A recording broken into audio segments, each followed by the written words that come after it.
Petrol और diesel की कीमतों में एक साथ करीब 3 रुपए प्रति लीटर की बढ़ोतरी के बाद आम लोगों में नाराजगी देखी जा रही है।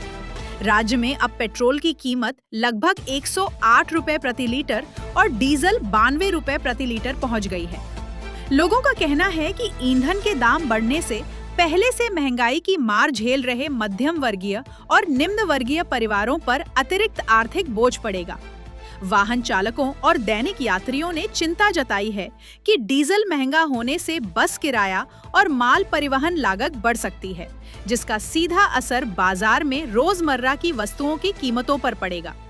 कई लोगों का आरोप है कि बार-बार ईंधन मूल्य वृद्धि से आम आदमी का बजट लगातार बिगड़ता जा रहा है और घर चलाना मुश्किल होता जा रहा है। দেখবো আর কিভাবে যে সরকার চেঞ্জ করেছে, মানুষ বুঝবে যে কি পরিস্থিতি বা কি হচ্ছে। এবার লিটার প্রতি 3 টাকা বেড়েছে, এটা তো আমাদের মতো সাধারণ পাবলিকের মধ্যে খুবই অসুবিধা। তো দেখা যাক কি করে সরকার, একটু চিন্তা ভাবনা করলে ভালো হয় যে পেট্রোল ডিজেলের দামটা একটু নিশ্চিত এমনি বেড়ে আছে সব কিছু, তারপরেও যদি 3 টাকা বাড়ে তা গাড়ি চালানো তো দায় হয়ে যাবে।